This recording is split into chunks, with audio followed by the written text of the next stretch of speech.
Continuing our series Afford to Live, we want to examine more what is affordable housing and continue our conversation from last episode. It's often confused with public housing and social housing or Section 8. Affordable housing refers to developers including a certain amount of units affordable to the AMI in the area in order to build and develop. So, to even qualify for affordable housing, you have to make 80, 60, or 30% of the AMI in the area, which for Sheridan is 43,000. With that, the unhoused don't always have jobs, bank accounts, stability to have an AMI, and this also affects disabled veterans, special needs, and. But let's talk about the city of Sheridan specifically. The city of Sheridan, Colorado, is about 6,000 people. The average median income is about $46,000 per month, with 13% of those people living in poverty. That's about 786 people. Now, in 1965, HUD was developed to help low-income families that made about 30% of AMI. Now, LIHTC, Low-Income Housing Tax Credit, helps the most people get housing, and that is administered in Colorado by CHAFA, Colorado Housing Finance Authority. So when you look at CHAFA and HUD's numbers, you're going to see by their 2022 numbers that most of the city of Sheridan's AMI is going to fall at that 60% assisted housing rate. And there's just not enough development. So the city of Sheridan's latest venture is Bonsai Flats, which will offer 149 units, 80 of them at 60%, 48 at 50 AMI, and so forth. But that's not enough to go around. I'm sure it will be a great addition to the housing footprint in Sheridan, but there will still be those left on the outside trying to get in. So one thinks logically, well, maybe renting isn't the solution to the housing problem. Maybe people need to buy. And that seems like a logical solution.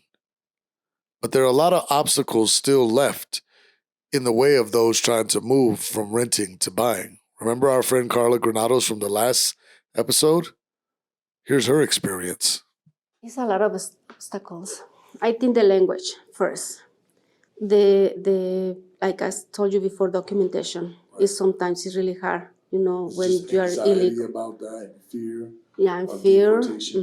Fear of deportation, or simply don't have. Well, is one thing. Maybe that you don't have the enough education to do the work, and you are scared about what is going to happen. I don't know how to speak. It's a lot of things going on. But it's all that, and I think it's the main thing. That you don't have that things that is necessary to work here in the United States. Right. And so I didn't know that we have rights, to talk with and advocate for your kids or for your family. And now so you do that every day. Every day. And it's another obstacle that you don't know. You don't know what you can do, what you can't. Right. So you said you moved into a house about 4 years ago, which is probably still within the height of how expensive in the Colorado market is, right? Mm-hmm. How difficult was it to buy a house? It was really difficult. They ask you for a lot of stuff. They ask you for taxes from several years before. They ask you to have salary. It's another obstacle for our families here in Sheridan. They want you to have a salaried position. Salary that is sure that you are making this money every certain time. Is it impossible to buy a house? No, but it is very difficult, especially when you're put on a restricted timeline, like our next family, the Cordovas. Joseph Cordova and his mother lived in Sheridan for 20 years, and the owners loved the family and wanted them to remain renting their property for a long time. But the untimely death of the owner led to the deed and title being handed to the daughter. And the daughter was unaware of the relationship or the close bond the family had, and gave the family only less than a month to purchase a property or move. And purchasing a property in less than a month could be a difficult task, especially your first time. Listen here. just like because you weren't familiar with the process and like how do you buy a house before you went into researching how to do that and learning about the process, what was your general feeling about like being able to qualify for something? Well, I mean, me being as young as I was, I had been starting to like learn about credit and building my credit. So my credit was decent. My mom, had not the best, and so we were trying to figure out how us as a family could, come together and pull together resources so Right, that we but were could you continue. confident? Did you think, hey, this can't be too bad, we got to be able to qualify for something? Yeah, I mean, me being optimistic, yeah, but I think, like when we thought about it, we were just like, what would a monthly payment look like? Could we put together, between like 15 to $2,000 each month? And we're like, yeah, that seems possible for Seem us. reasonable, right? Um, yeah, and we had talked with the homeowner about what the, monthly cost would be, and they gave us an idea. Um, but that's about as far as we got. So she had let us know, we had talked about it. And then once she got back to us and said, well, I'm just looking to get, the money out and be, kind of have the property out of my hands, she gave us only about a month to find new living arrangements, which is very hard, well, still in the midst of the pandemic. And then not only that, but my three younger siblings living with us, and then we have one of my other siblings who was staying with us at the moment. So to find a new place to live for an entire family in a seller's market was almost next to nothing. And so my mom had to move to an apartment outside of Sheridan. And then I had to, find a place to stay outside of Sheridan as well because there was nothing available. Um, and so my mom and my younger siblings went to a very small apartment. It is, and the not so much like if you discipline yourself and things like that, you can. It does take a long time. I would say the most discouraging part was knowing that homeowner and having that bond, relationship between our family, for them to kind of turn away and choose money over a family's well being. That was really discouraging. Right. And there's no shortage of stories like the Cordova families. Very rare are the stories like Joanne Lucero here, who once her house was sold underneath her, she was able to go to apply for Habitat for Humanity's properties. The process is very strenuous and very few are selected. But there are the few victories like this. Small municipalities like Sheridan are struggling with the housing problem. So imagine a city the size of Denver or bigger and the problems they face. However, cities like Sheridan are committed, or say they are committed, to helping the housing crisis. And here are some of the tools that they say will help increase affordable housing and help the crisis. Vouchers for rental assistance and programs for low income or senior homeowners to stay in their homes. They also touted Proposition 123, which passed in 2022, as a way that is going to alleviate the housing crisis. And all of the information about Proposition 123 is available online and public information. Some of the other tools they touted are really incentives for developers to continue developing. There's also one other small development in the town of Sheridan, and that is the King Street townhomes, which will be built and create more housing. But remember, we said 786 people live under poverty. And also, the average median income in Sheridan is at about 60% AMI. So clearly, that will not solve the problem. And what if you live in an area that is hot or is a real estate haven and people are selling? Well, people say that development actually goes to the developer's pockets, as your rent has the chance of going up 20% every year. Let's examine that further.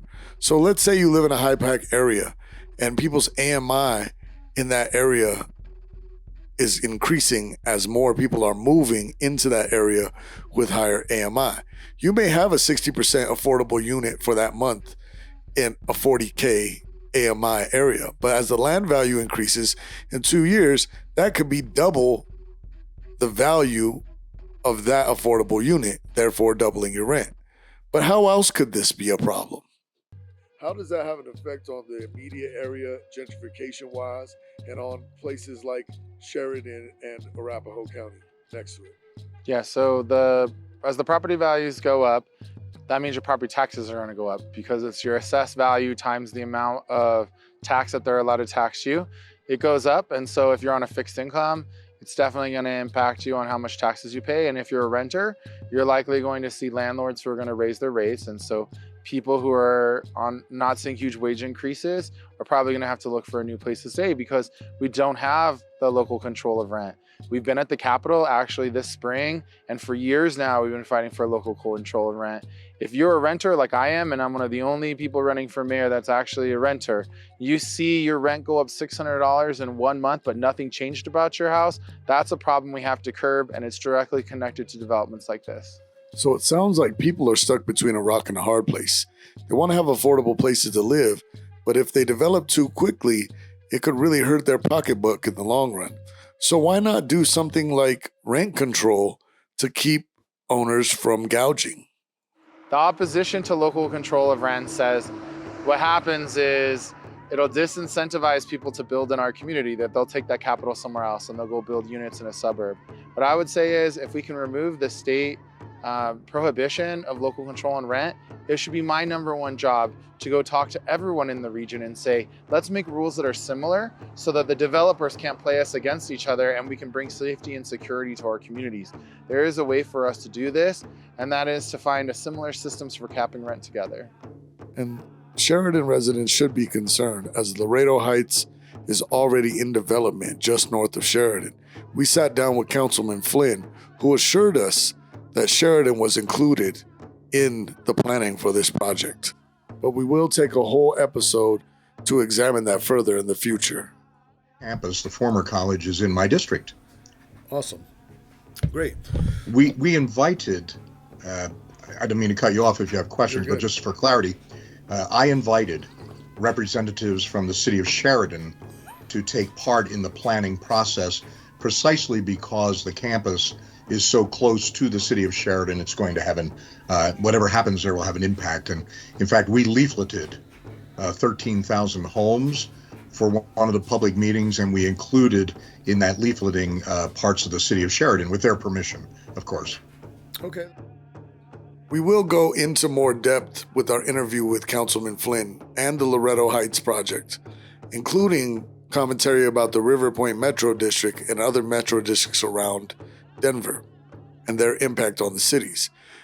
We also will get some reaction from this Fort Logan video talking about its inceptions, because it is clear that in Colorado, policy has been used to move people around for now almost 200 years. And it is policy that still dictates what happens in Colorado and whether people can afford to live. The American West was changing rapidly during the last half of the 19th century. Thousands of people were flocking to the West in search of gold and new opportunities. The beginnings of Fort Logan are connected to these immigrants. The prospectors that came to the Colorado Territory in the gold rush of 1859 were followed by families that built homes and established new towns on the land where the Plains Indians once freely roamed. Conflict arose between these two cultures, and the Indian Wars of the 1870s created a need to protect European settlers. The United States government built military forts, such as Fort Lyons, Fort Union, and Fort Steele, in the area for the protection of the settlers. As the Native American population were removed to reservations, military forts were no longer efficient, necessary, or economical to operate.